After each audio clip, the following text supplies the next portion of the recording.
What's going on, people of the internet? Welcome back to another episode of the Waveform podcast. We're your hosts. I'm Marques. And I'm Andrew. And I'm fresh back from the Met Gala. Yeah. All 3 hours of sleep I got were great. And today's episode, we got a whole bunch of stuff. We're going to talk about the full specs of the Subaru Solterra, just because they're conversation worthy, I think.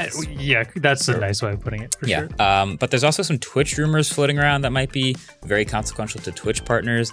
And also, we have some updates on the F-150 Lightning, and I also have some future stuff we want to talk about. But then we'll always wrap up with some trivia like we have always, not always done, but like we've started doing, and I think it's super fun. But I also think, like, you can't just throw the Met Gala out there and not, like, elaborate a little bit. That's a flex. You know what? Sure. Let's just go. Yeah. That'll be my story time for this episode. We've done so much tech stuff, but yeah, I was at the Met Gala on May 2nd, which was no big deal. You know, pretty fish out of water, as I would describe it. So the way it was sort of broken down is the Met Gala, for those who are unfamiliar, is a sort of fashion event fundraiser in New York City. Yeah. But it's become like the Super Bowl of fashion events, basically. Sure. So anytime you see it happen, basically, I don't really follow the fashion world that much. And then once in a while on Twitter, I see everyone's craziest outfits. And I'm like, oh, the Met Gala happened. And that's like once per year, basically. They took a year off after the pandemic. Then there was a couple months ago, they did a pre-Met Gala or something like that. But then we're back in 2022.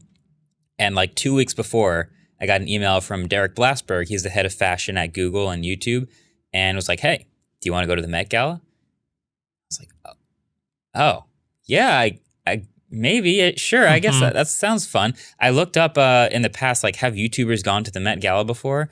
And there have started to be a few. It's kind of like, I actually kind of relate it to Apple events. Remember the earliest days of Apple events where there actually weren't any YouTubers at them? Yeah. And I was actually the first YouTuber that was invited to an Apple launch event. And now, not to take credit, but now they've realized that that's a good idea. And now there are YouTubers at every tech event, especially with Apple events. There's tons of us there. So I looked it up. There have been a couple of YouTubers in the past that have gone to Met Galas. Typically, though, they're in the fashion industry. Yeah. So as a tech creator, I was a little bit confused. I started reaching out to some YouTube friends, like, did you get an email about a Met Gala? Did you get an email? Yeah. Nobody else had gotten one, but I texted Mark Rober. Mark Rober also got an invite, and we were both a little confused about if we should go or not, but we did both decide to go. We were like, we'll be fish out of water together. We'll just go do the thing. Works better that way, yeah. Yeah, so we had each other's back. It was very interesting, as you can imagine an event like that would be. I will say, Derek is clearly a legend. Like, I didn't know what I was getting myself into, but if I could do my first Met Gala all over again, I would not rather have any other host than Derek Blasberg. That's so awesome. He walks into the place, and literally immediately, it was like his birthday the week before, and people were like, oh, it's Derek, what's up, man? Happy birthday, good to see you. I think we got to the red carpet, which is how everyone gets into the event. And I think I stepped out of our van for 15 seconds, and immediately Hugh Jackman's like, Derek, man, what's going on? Shakes his hand. He shakes my hand. Hi, I'm Hugh. Hi, Hugh. I'm Marques. Like, Hi, I know who you are. Yeah, I know. But you know, there's all the who's of, I guess, fashion, and you see celebrity and musicians and things like that. And there's a theme, and everybody wears an outfit according to the theme, which was a little bit interesting. I think people saw the theme, which was gilded fashion, something. American fashion. I think people saw the word gilded and thought, oh, you need to have gold. That's not what the theme was. The theme was, it was from the Gilded Age of fashion, which was this golden age of, like, new wealth coming to the U.S. This is like the early 19th century, mid 19th century, and then there's like an extra, like, American on top of it. Look at you, fashion icon over here. Well, I was educated on this it. podcast is going to be a fashion podcast, and Hiato is going to take my space. This was, I don't know if I'll ever go back to another Met Gala, but this was quite an experience. I'll remember for a long time. Lots of people are like, who did you meet? Who was the cool outfits? I met a lot of people. A lot of them were very nice.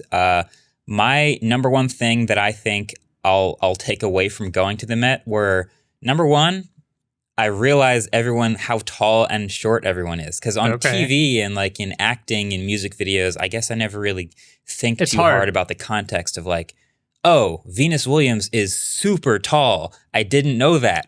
I looked it up after she walked by me. On Google, it said she's 6'1". I don't believe that. Either she's like 6'3" and wearing huge heels, or she's like 6'6". Wow. Because she is definitely taller than me. Erykah Badu is very tall. Hillary Clinton's not very tall. Hugh Jackman's not the tallest, right? Hugh Jackman's tall. Okay. I think he's my height. Was he? Okay. Yeah. So that was the one thing I got out of it. And then I got that, Derek knows everyone. Hillary Clinton walks up to him. Yeah. Derek, happy birthday, man. Katy Perry. Derek, happy birthday. Literally everyone we walked by. We were walking in the streets of New York City after the Met to one of the like Instagram after parties. And literally a car driving by on Fifth Avenue, window rolls down. Derek, man, how's it going? So that was my Met Gala experience. At the Instagram after party, were all the celebrities wondering why there's no iPad app? No, that wasn't topic of conversation. There wasn't really any sort of string of, there was very little tech to talk about. I'll put it that way. I do have to say, you said that might be your last event. I vote you keep going if you're invited until you meet Taylor Swift, and then I'll give you. Then you're allowed to stop going. Fair. Cool. Okay. All right. That's fair. I'll keep going. Thank you. I appreciate you. I'll go. I'll definitely go if Mark goes again. I think we had a good eye-opening time. So shout out to Mark Rober.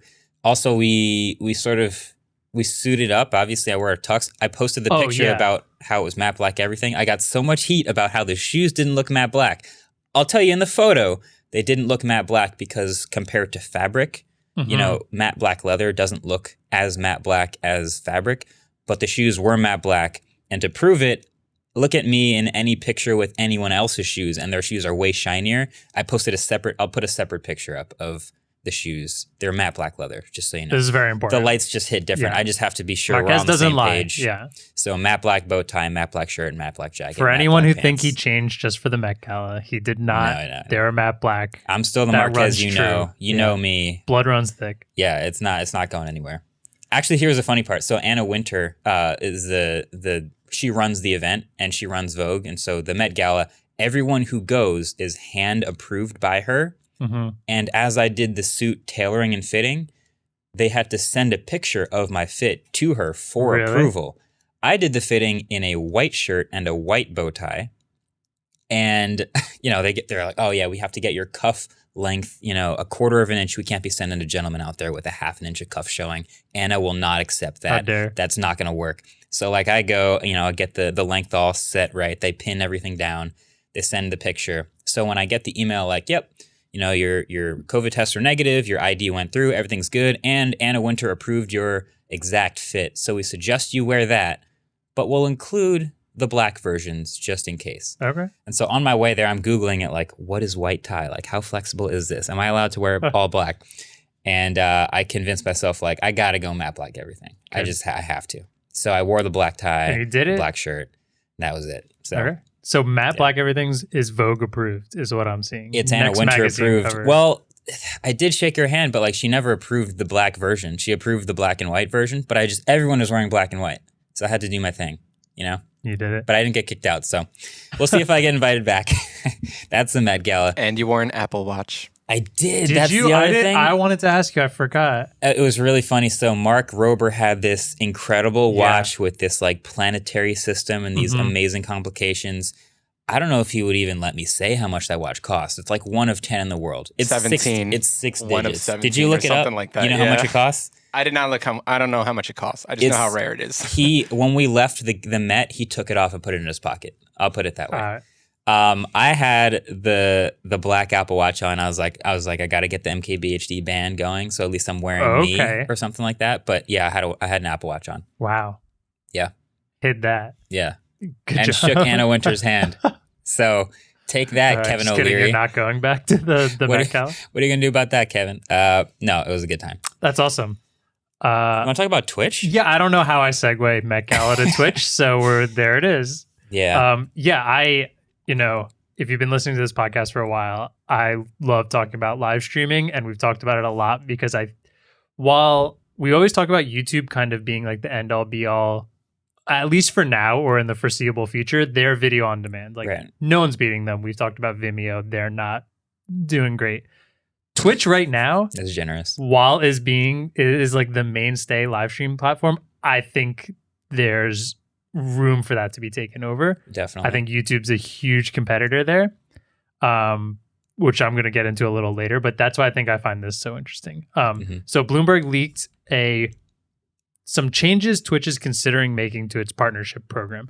The way you monetize on Twitch is if you get enough viewers, there's some metrics you can hit that you get something called the affiliate program, which enables your sub button. If you're unaware with Twitch, subbing on Twitch is a little different than on YouTube. It's more like the membership platform on YouTube where you pay money. Yeah. And then you get like ad frees on that channel. You get some emotes and stuff like that. So you unlock your sub button at affiliate and you do a 50-50 revenue split with them. That's the only way you make money. At a certain point, if you can get far enough, you can get personally sponsored or partnered, with Twitch. That gets a little different. There's negotiations in there. There's rumors of people, maybe like Shroud, Ninja, Tim the Tatman, those high streamers getting up to like 70-30 splits, like really, really good. You can change splits. Your revenue split if you get big enough because you're important enough to them. You negotiate it in the contract. All right. So these changes, I'll just go over them one by one here and we can talk about each of them.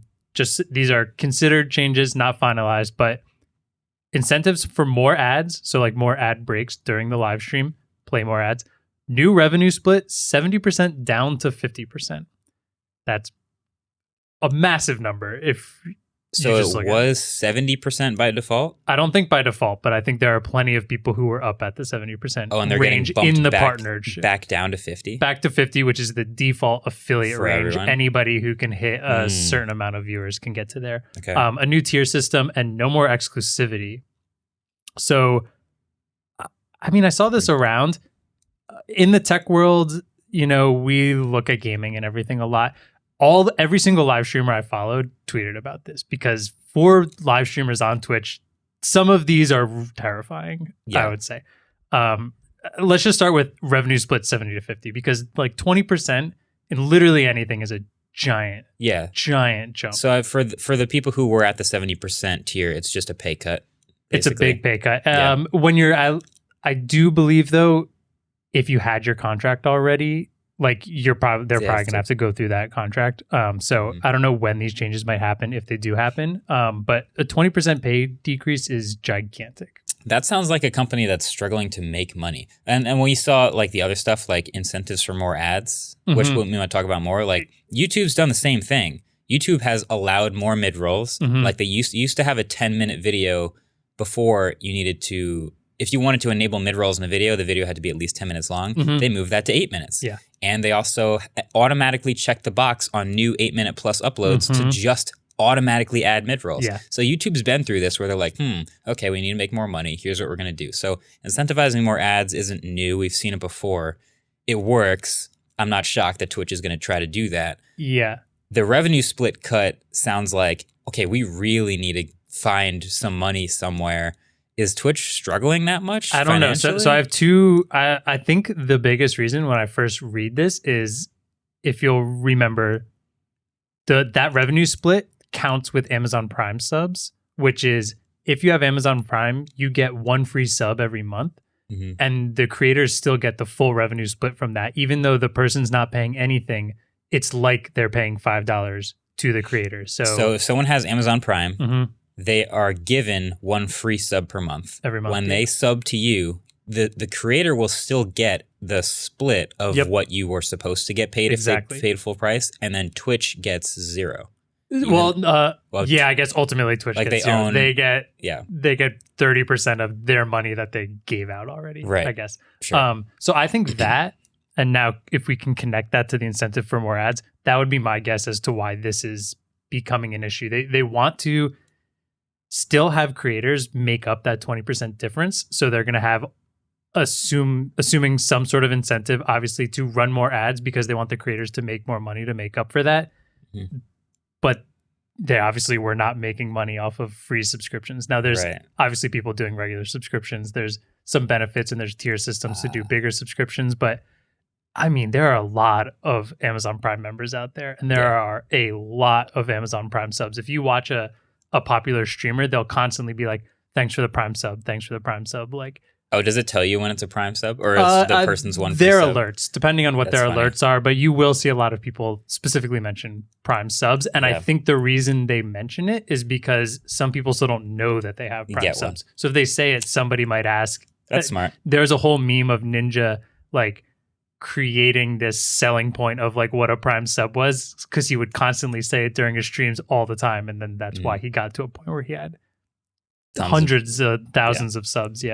Now the biggest issue though, and what I see a lot of people complaining about with the incentive for more ads, is like Twitch has kind of been pushing ads towards the creators recently. I think within the last year they created a rule. It used to just be ads would play pre-roll, and then once you got into it, the creators basically had their chances for ad breaks and could send them whenever. Now you have to run at least 1 minute of ads per hour of streaming.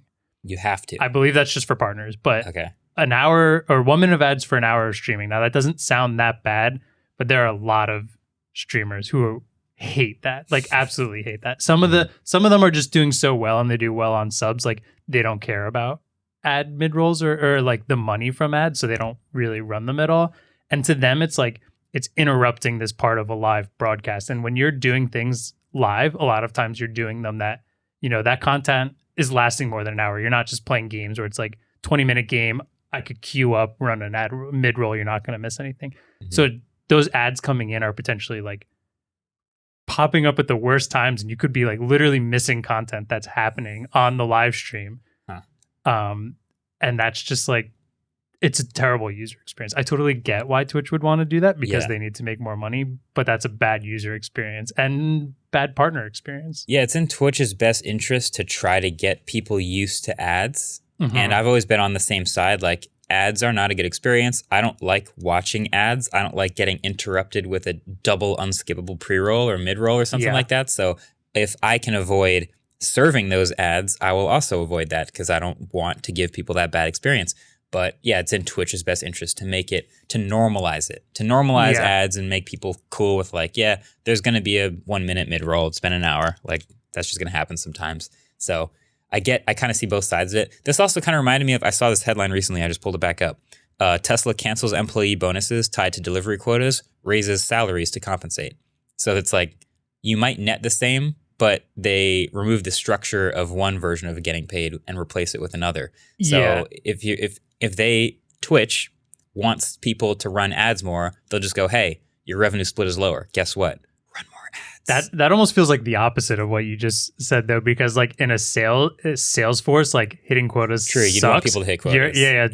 This feels like they're trying to go from like, hey, you're salaried with your subs, we're cutting that. Yeah, cutting your salary, but sell more cars. Yeah, usually it's the other way. I appreciate the Tesla version of that way better than this. I have a couple tweets real quick from a few streamers who mentioned this, and actually a pretty good argument on the same side. Hassan, who is like within the last 2 years, probably one of the biggest creators on the platform. He streams like 10 hours a day. I think he, during COVID, streamed 365 days straight or something like that. Dude, people ask me why I don't stream on Twitch. Like, it is a different skill. It is. It's a different It's breed. crazy what you have to do. Which is why, but again, that's why ads are so much different on there, because like you're keeping people entertained for these long amounts of times while you're on. Running those ads are interrupting things where when we do mid-rolls, like, we can be like, oh, this video has a natural break in it, and we can figure that out later and put it in, and it works. So Hassan said, when I negotiated my contract, I knew this was coming and wanted to lock in 1 minute of ads per hour. This ad density is the lowest out of the top streamers. Twitch still serves pre-rolls because it wasn't 3 minutes. Love Twitch, but it seems like they're moving away from CC to fix their profits. Which then again, even just reading that, it makes it seem like this leak is probably going to happen, if he seems to know that something like that was happening before his contract negotiation.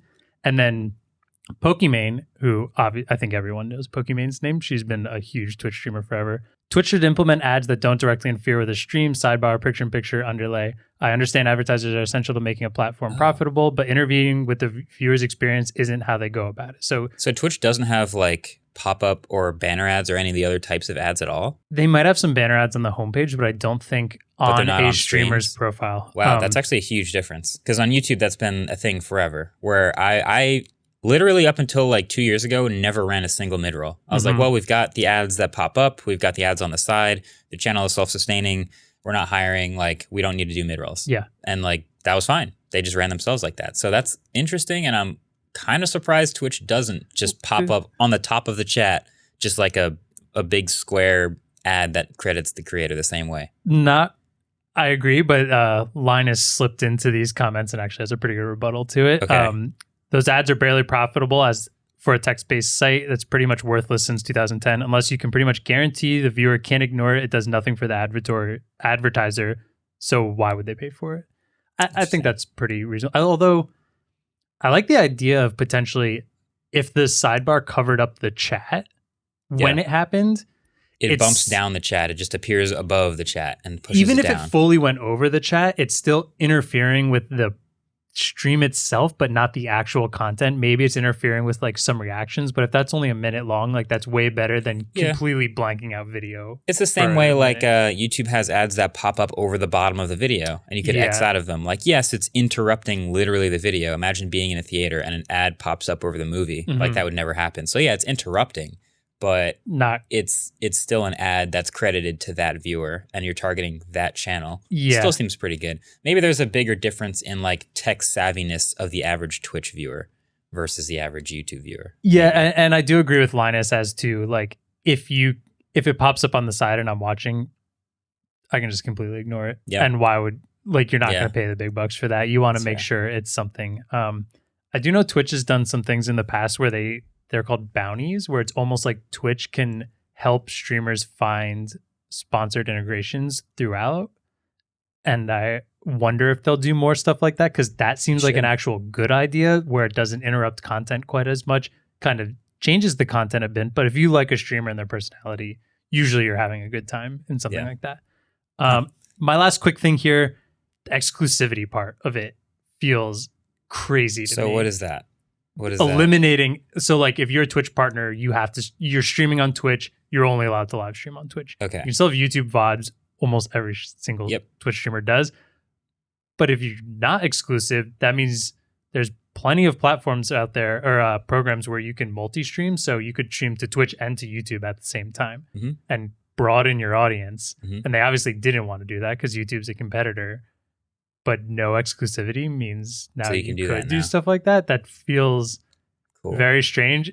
It is kind of cool. I'll be interested to see how it goes. I wonder if it could ever pull users away from the platform. I mean, YouTube's clearly taken aim at some of the big streamers. They have Tim the Tatman, Valkyrie, Courage. Ludwig's a huge one that they just brought over. He just did an interview with Susan recently. Like, YouTube's clearly gunning for things.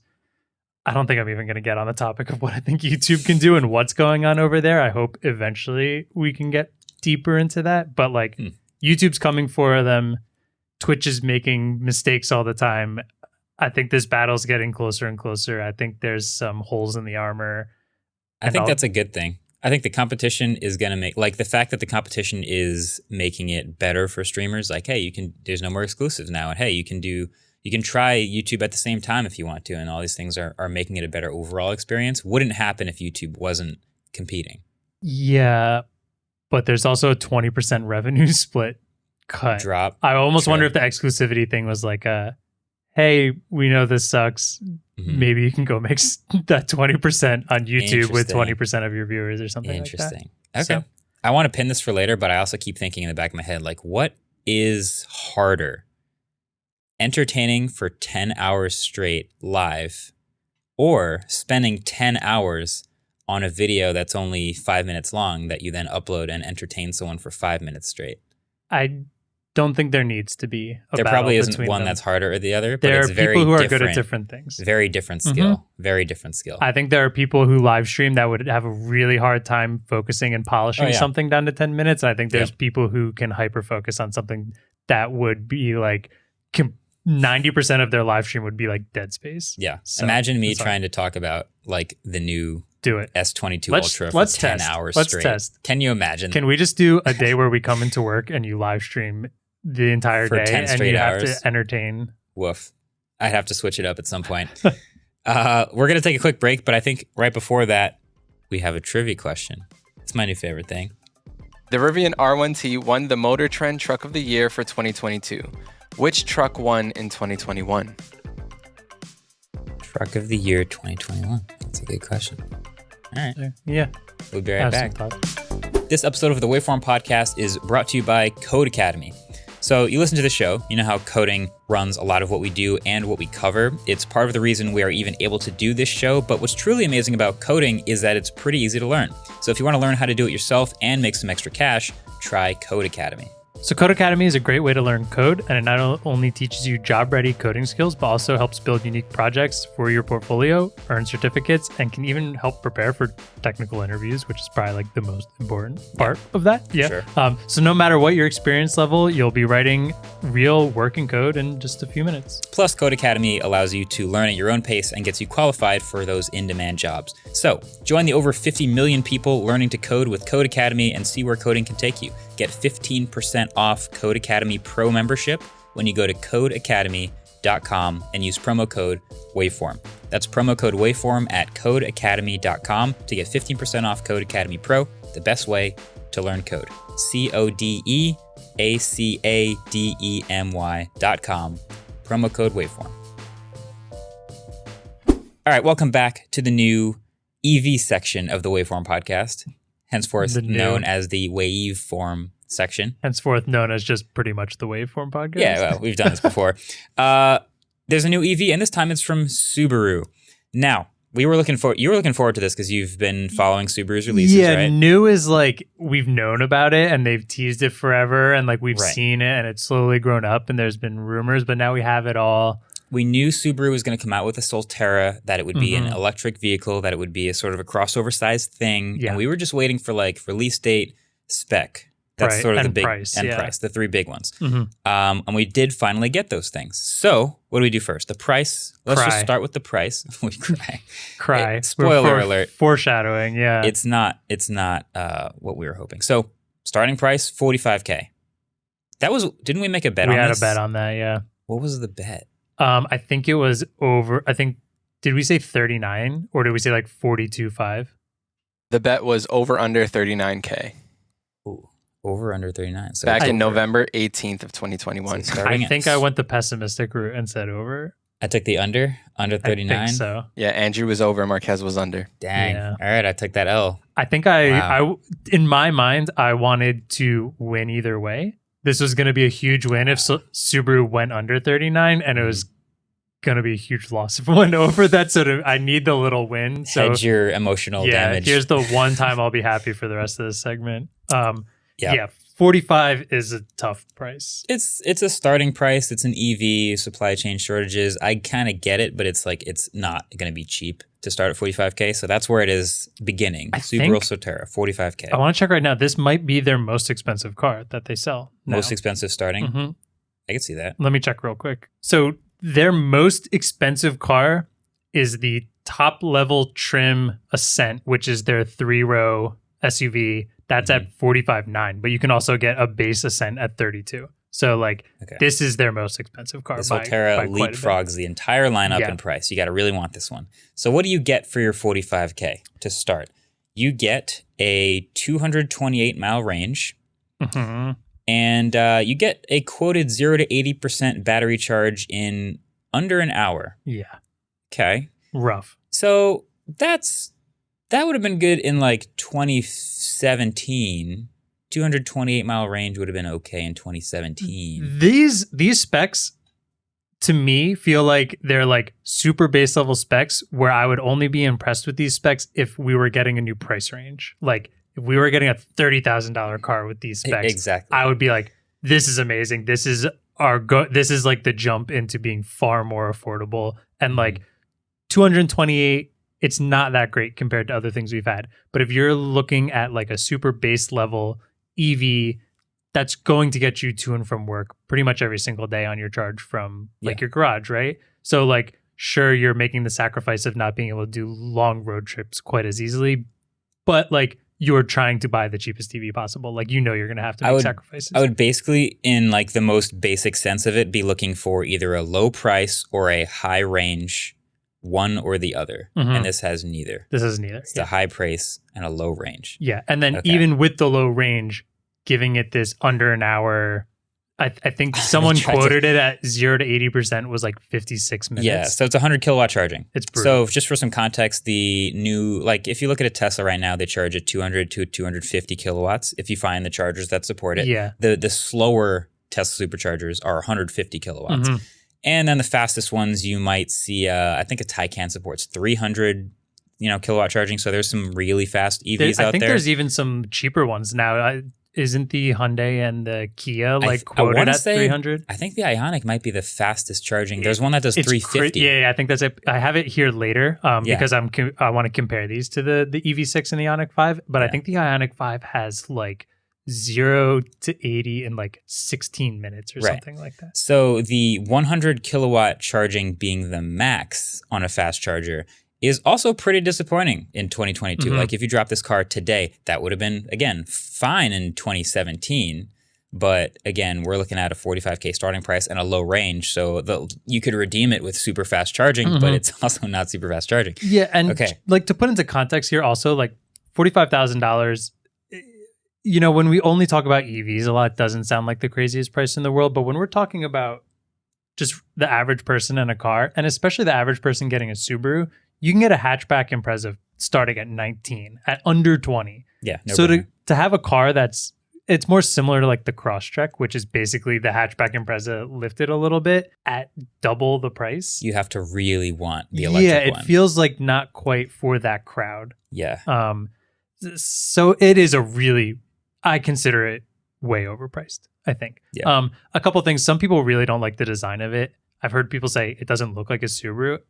I kind of disagree with not looking like. I think the Crosstrek and the Imprezas have been becoming like a little sleeker and harder lines, and I think it kind of follows that path and isn't too far off. I know people don't like it has these black matte sides kind of to the front of it that I don't love, but I don't hate. I don't think it looks that bad. The interior looks fine.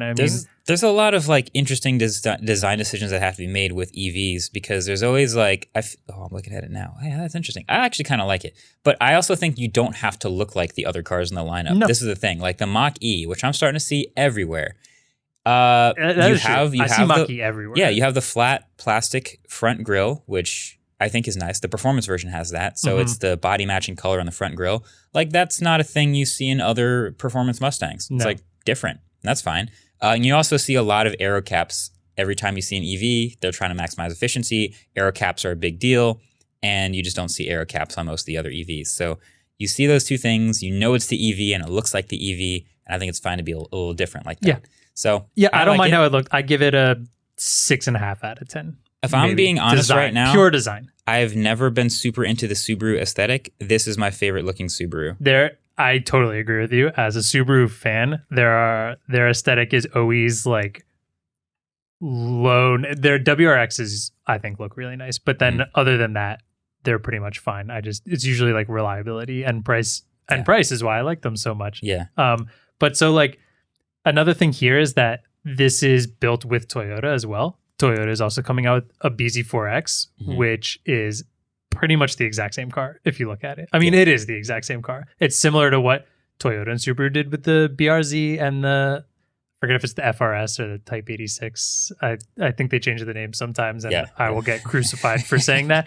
But the biggest issue here, though, is the BZ4X is cheaper.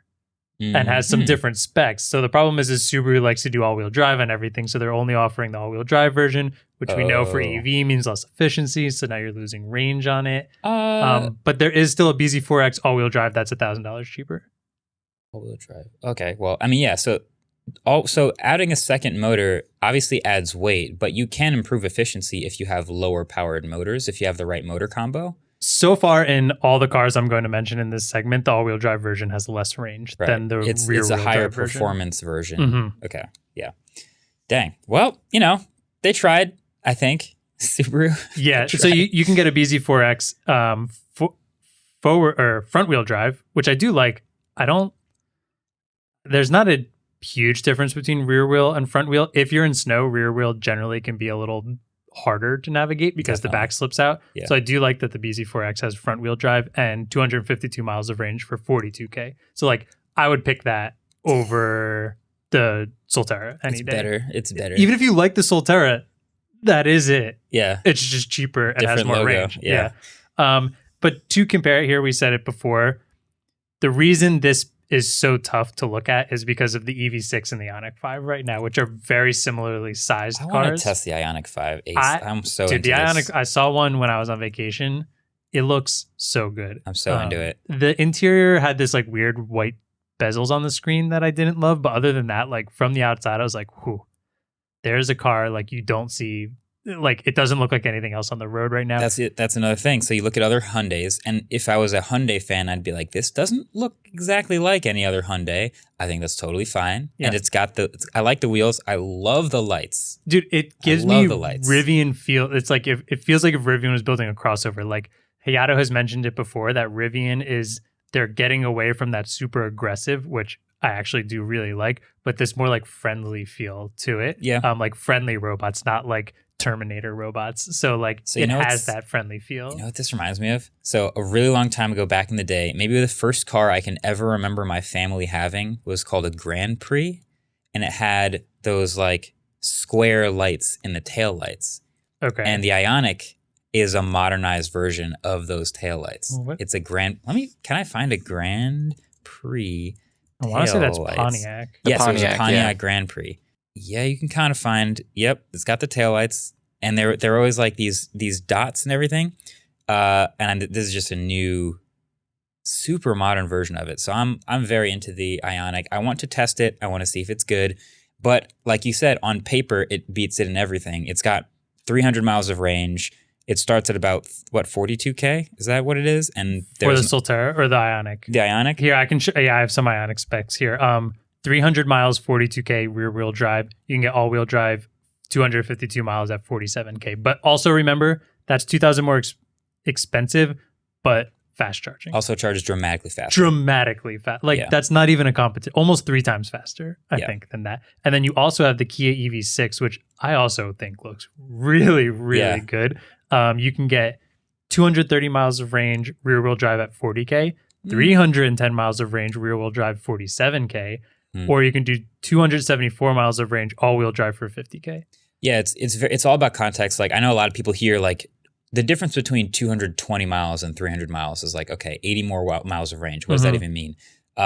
It's all about just like convenience, how often you have to charge it, and if you were to do a longer trip, the type of like experience you would have. So, you know, the sweet spot today being somewhere between 300 and 400 miles, because that's when you're going to have to get out and use the bathroom anyway. And then just being able to stop anywhere and charge. The 220 mile range version of this experience is like kind of inconvenient because you're stopping more often than you have to, and then you're adding stops for charging but not using the bathroom or snacking, and then it's just a whole mental and using the bathroom and snacking with a 1 hour with 0 a to slow 80 charger is rough. See, that's the cherry on top is the slow charging. I really can't believe that's what it ended up with. So I'd rather save $5,000, get the EV6, same range, but 0 to 80% in 18 minutes on the right charger. Obviously. It's like when the OnePlus has like a smaller battery, but it charges at like 1,000,000 miles an hour. They'll give like 80-watt charging to a 3,800 milliamp hour battery. It's like this phone doesn't last all day, but the second I plug it in, it's like added 40%. So I'm cool with that. Yes. So I think all in all, at the end of the day, I'm sad. Me sad. Andrew sad. You won the bet. I won the bet, but it doesn't make heart. up for. Was there was there a consequence for that bet? Maybe that'll cheer me up. I don't know if we bet anything. I think we just bet to bet. Bragging rights aren't fun. Well, I think our next bet was about F-150 Lightning, which that I think one I'll actually also has be a wrong. hot sauce. Oh, I think really? that one might have a hot sauce consequence. Because I think I'm I'm very wrong about that because they've already. Spoiler alert: we're gonna have one soon. So I mean, a good segue after this break and after this trivia question, we're going to talk a little bit about some F-150 updates, some good, some bad, some brutally honest. So and maybe some hot sauce. Okay, that's fine. All right, let's get one more trivia question. Take a quick break, then we'll come back and talk about all that stuff. Okay, so this one is about phones. So in August 2018, Red released the Hydrogen One. The company also makes all the cameras we use around here, besides like the one that Hayato uses. So the question is, how many megapixels did that rear camera have? On the Hydrogen The One? On the Hydrogen One. How many megapixels was The rear Hydrogen camera. One rear camera? Okay. Never. I mean, I have a chance.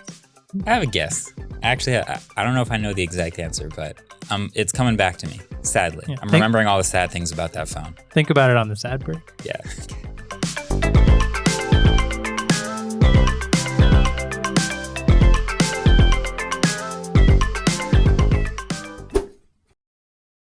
All right, we're back.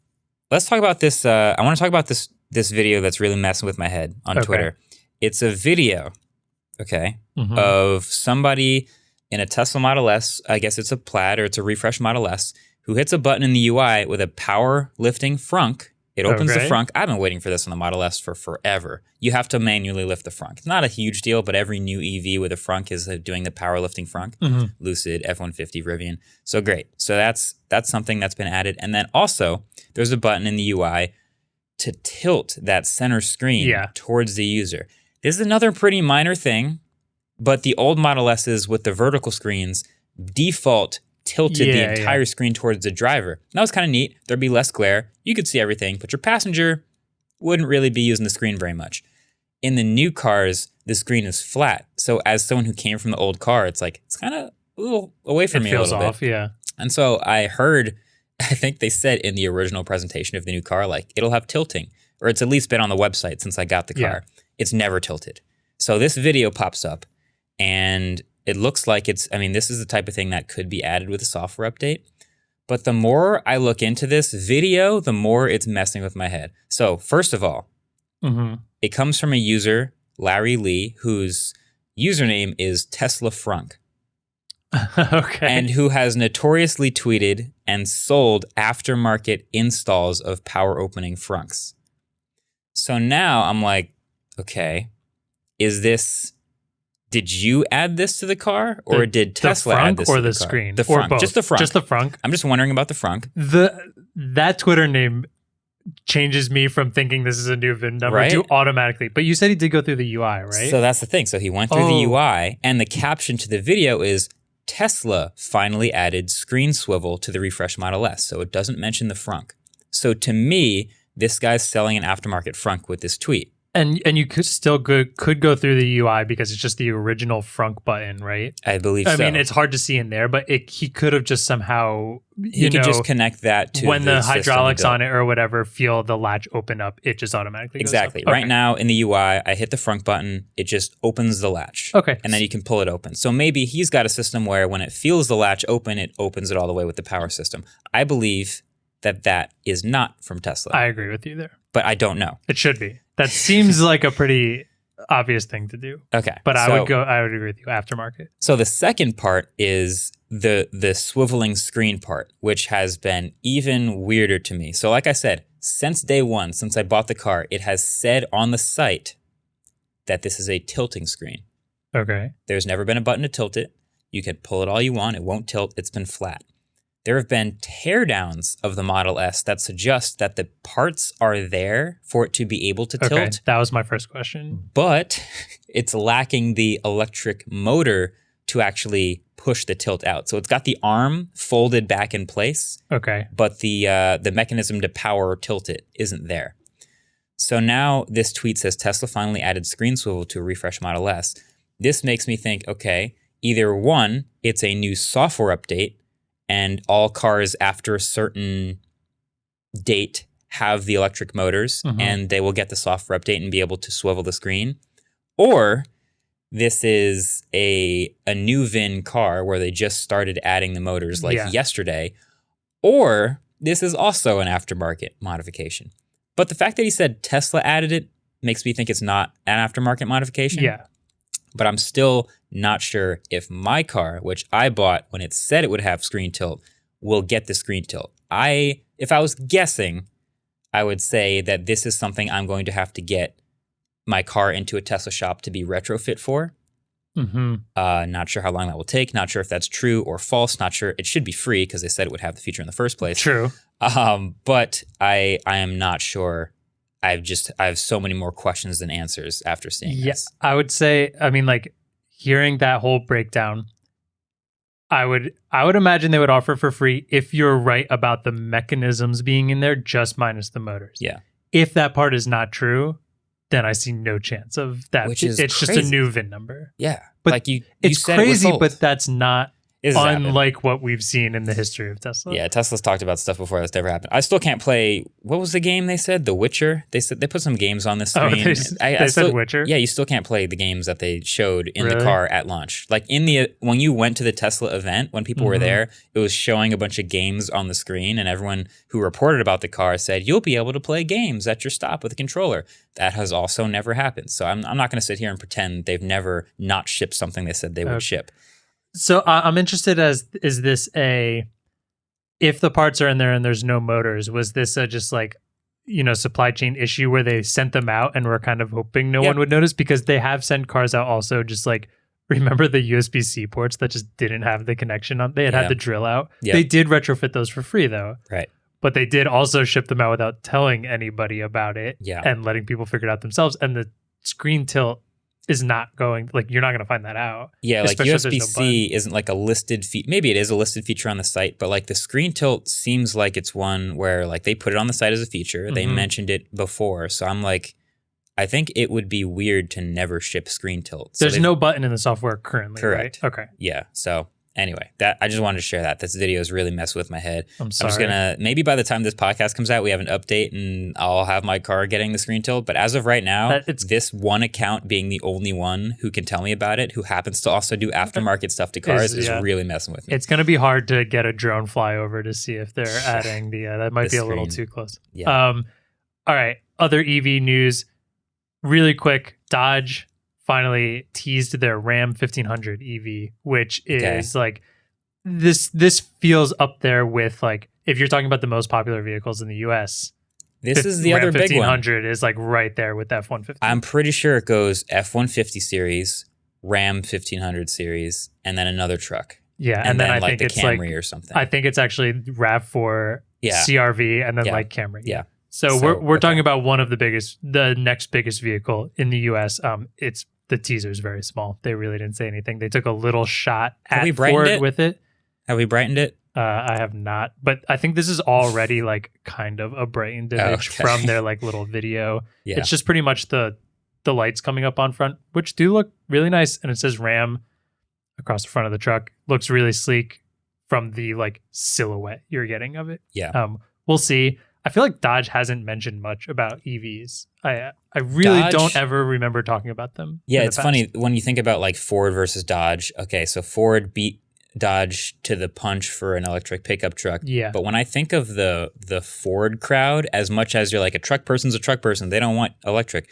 The Dodge crowd, I think, seems from the outside in even more like petrol head. Like gas cars, like everything from like the Chargers to the Hellcats to the SRT, the Durango, everything I've seen from Dodge is like Motorhead. I will personally ask. I know I have a friend who is a Dodge fan that listens to this podcast. Okay. CJ, I will reach out to you soon, and I want to hear what you said about this. He did mention he was interested in the F-150, not buying it. He is a Dodge fan, but he does like the idea of when you look at an EV from pure specs, there's some cool stuff there.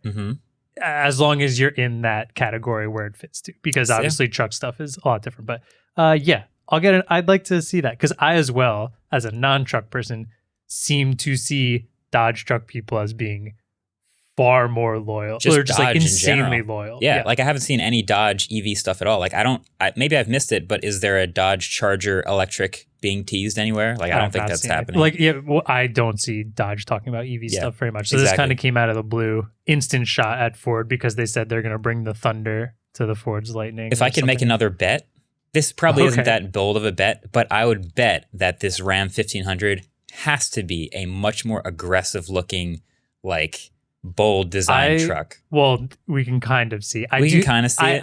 I agree with you. I think it's going to be kind of how the Silverado is like different, right? The Lightning is the same as the F-150 minus the bar light. A little bit of light difference. I think you're right. I think they're going to go the like intense route with this. Okay, we'll see. I'm excited to see it. Yeah.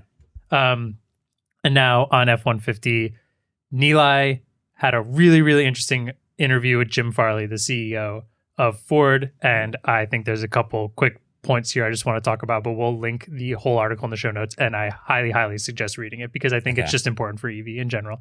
Talking about the F-150 release, one thing I saw that was cool in here is they just did their production launch the other day, but apparently this was right around that time. At the time of this interview, they have 1,800 vehicles built already. So the production plant's up and running and pumping, quote unquote, for like a new production line. Like it's starting to move at least. Yeah, you start somewhere. So, they've built 1,800. Again, I think I saw that number and I was like, oh, cool. Did you deliver any of them? No.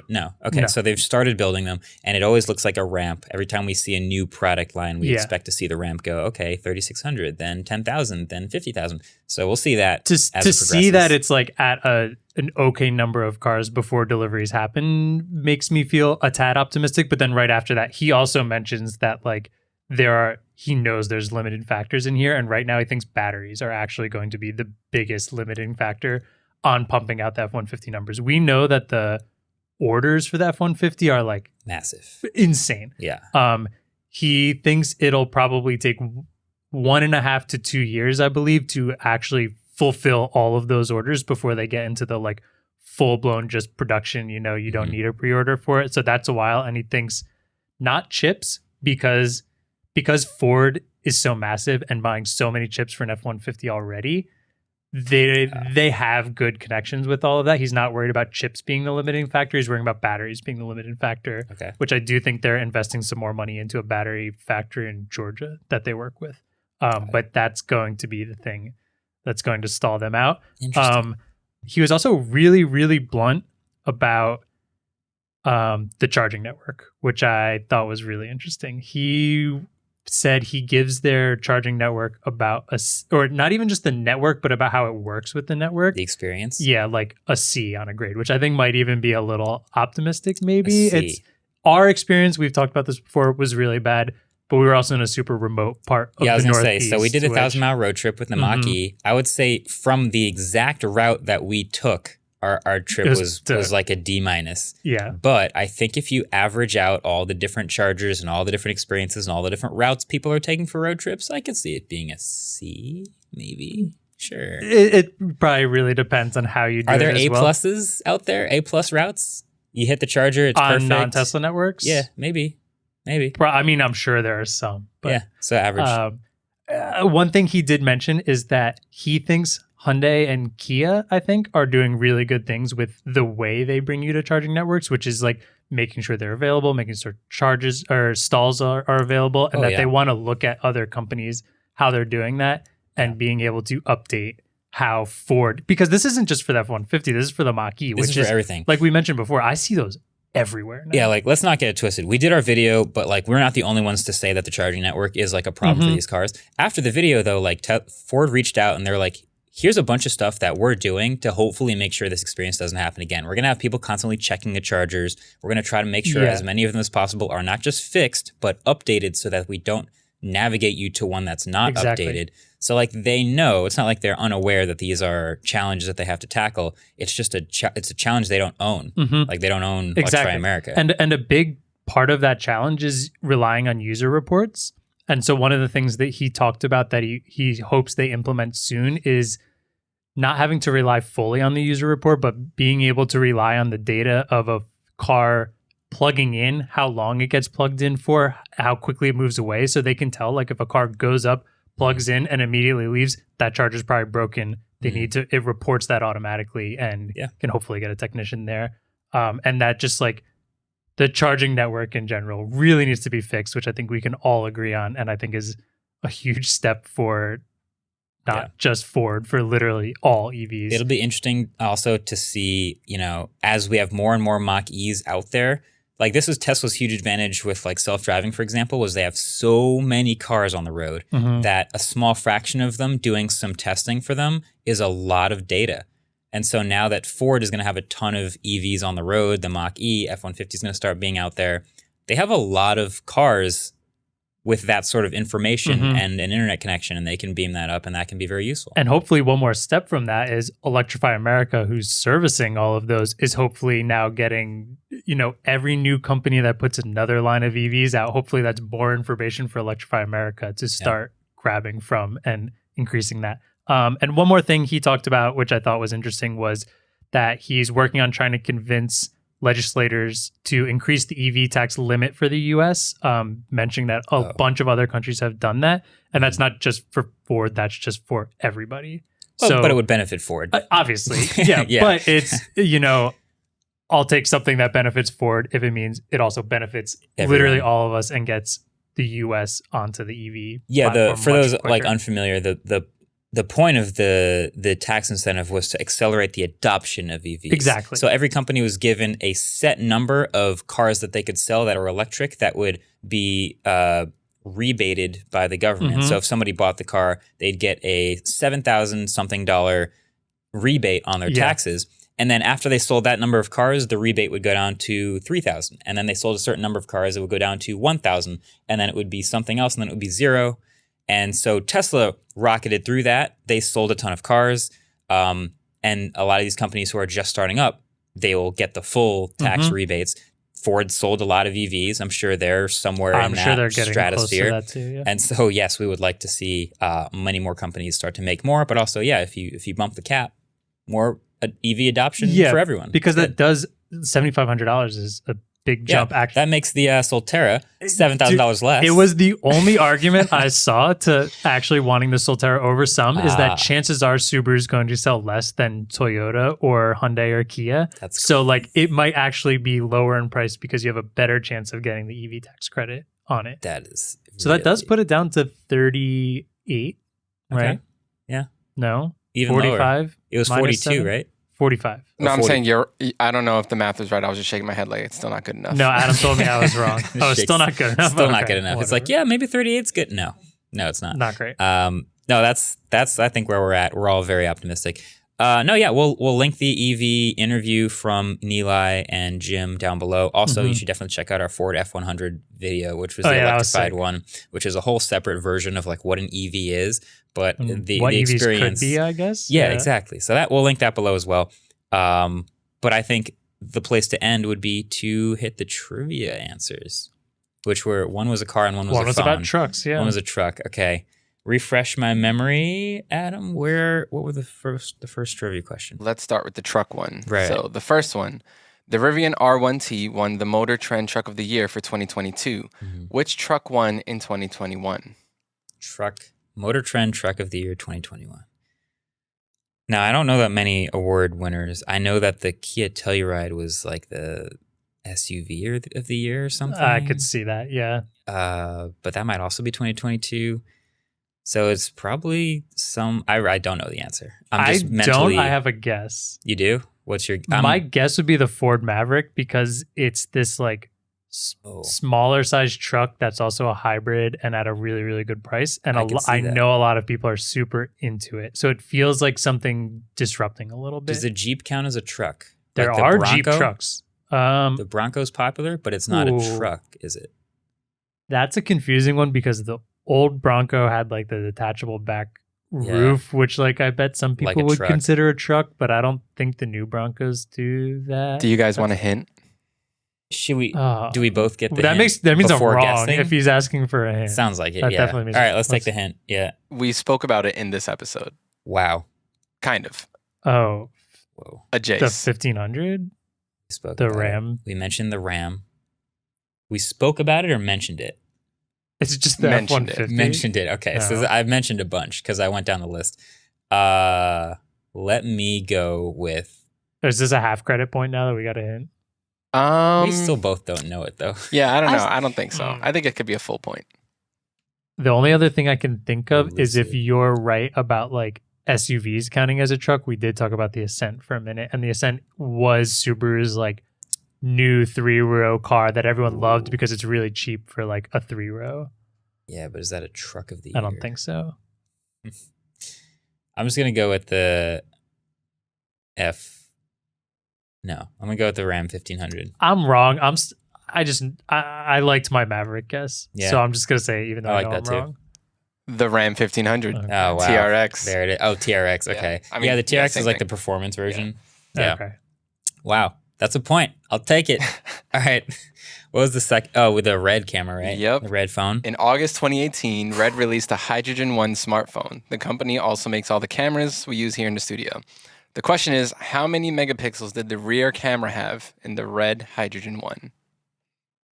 So not only do I not know, I'm scared of getting made fun of for guessing an answer.